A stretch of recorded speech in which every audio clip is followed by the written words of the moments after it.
All right, now that we've done the simple edits, I'm going to show you my personal favorite app for editing things a little bit more intricately. Still pretty simplistic, but it gives you a little bit more functionality, and that is called InShot. I'm going to go ahead and show you on the App Store where to find it. If you just type in InShot, it'll be the first option that's not an ad. Usually the first option on anything is going to be an ad. Now, full disclosure, this is a subscription program if you get the pro features. Main things are going to be you have extra, you don't have the InShot logo on the exports, but also you can do a few more like transitions. The only reason why I did it is because I just didn't like having the InShot logo on my export. So when you click open, you get this screen here, and I only use this for video editing, so I can only speak on the functionality for that. So what we would do is say new video, and we would just go ahead and add the one that we made, hit OK. So it pulls you up into this screen here. Now the default for some reason is a square video. So if you wanted to change this to a vertical for short-term video, form video, you would on the far left towards the bottom, it says canvas. This is where you get to say what sort of orientation you want it in, and I would just say 9:16. That gives you the vertical video. If for some reason you wanted to make it like this, you could do there. You have the ability to zoom it in, zoom it out to fit different sizes in here, but I'm just going to go ahead and do this one here. You just go ahead and click there. And what you can do is you can scrub through just like on the other one, but here not only can you shorten. When you click here, you have the ability to shorten or elongate the video here. You also, in the middle of the video, have the ability to do what's called splitting the clip. So let's say for some reason, right, I'm going to say undo because you can always undo in this program, super helpful. What you can do here is, let's say you just didn't like this portion of it here where I make this kind of weird face that I make, right? So I could just say right before the weird face, I could split the clip, and then I can then go to where it was done with the weird face and then split it again. And then what you can do is you can select individual clips. So if I wanted to select this first one, then all I would need to do is say delete. And there it goes, and it compresses it all together in here. Now you can do this throughout your whole clip. You can split this one, you can split here, you can edit here. You can even, when you are off of the clip, you can see down between these two clips here that there's a little kind of pencil icon. That allows you to do a transition. Now this is like the pro feature. You get all of these ones here. You only get really the basic ones without. I never really use it that much, but if you wanted to, you can select one and it'll kind of show you what it looks like, or you can make it spin a little bit, or you can make it look like a ghost for some reason. I don't know why, but you have the ability to do whatever you want. I personally don't like using them. I think less is more, but it's up to you on what you want to do. Now, another cool thing that I really like to do is the ability to do what's called picture-in-picture. That is this one right here. What you could do is you could add in a video or a picture if you wanted. So let's say I wanted to add in this screenshot of an article that I did.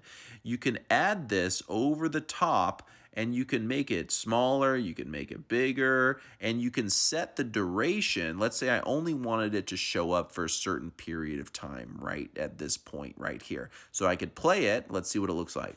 All right, so I'm going to show you a quick and easy way to do your iPhone camera. Right? So you can have videos play over top of videos. You can have photos pop up on top of photos. This is personally how I like to do my videos that I go over. The ones that I like to go over, you know, like news articles or anything like that. So those are the most common features I like to do. On top of the other one that I do quite frequently is adding text. Now you can say, here is the text, right? And you can change whether you want it to look like this, you want it to be here, you could be here, you could be there, you could do all of these cool things right from here and then you can export it the way that you want. You can add stickers, you can do all these cool things. But in all honesty, the most common things I do is the picture in picture, and then I add some text sometimes. And then what I really use this for is editing. I edit out all my ums or uhs, my stutters, or anytime I take a long breath or a long pause. So let's go ahead and show you kind of what this looks like in here. What I think could be helpful is to show you examples of ones that I've done. So for example, this is one that I got, I think, almost 10,000 views on Instagram for this exact one. But just to kind of give you an idea of what I do on this one, here's kind of how it looks. It's less than a minute. Let's see what $1.3 million gets you in Mission Viejo. As soon as you enter through the double doors, you're welcomed by vaulted ceilings with the formal living and adjacent dining room. The oversized eat-in chef's kitchen has granite countertops, which leads you to the family room with a pool table and access to the backyard. There's 5 bedrooms, 3 baths, and just about 2,700 square feet with a huge upstairs den. The master bedroom leads you to the balcony that overlooks an insane view that you can see fireworks from Disneyland, the incredible sunsets every night, as well as 4th of July, an insane fireworks show. Downstairs, you do have a downstairs bedroom that's currently being used as an office, incredibly decorated backyard, and it's located on a cul-de-sac, single-loaded street with plenty of parking, great neighborhood for kiddos or just having fun. And let's just take one more look at these views because it is incredible. All right, so you can see pretty simplistic. All I did was splice a bunch of clips together, and then at the very beginning, I said how much it was and where it was. And again, this was just using the text feature just to show you how I did it. I had 2 lines, and I had them both at the same duration of time.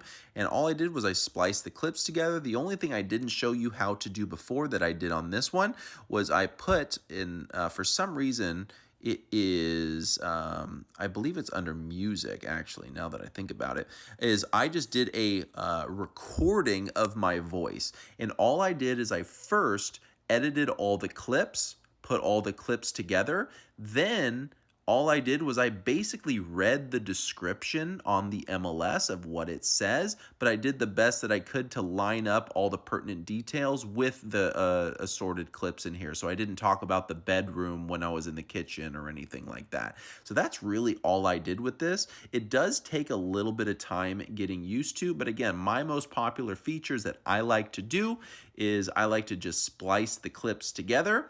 And then I like to add in just a little bit of picture in picture if I'm doing an article. And then I just add a little bit of text and I do a voice recording over the top. But realistically, it's not that hard to do it. And then all you do is you just hit export up at the top right, and then resolution. I do 1080p because that's all that really Instagram takes anyway, as well as Facebook. And for some reason, I always change this to MP4 because I don't really know what MOV file means. But again, it's probably 6 of one, half a dozen of the other. But I hope that's helpful. This is my absolute favorite one. I really only use a few of these functions. I could be using it a lot more, but it gets the job done for me.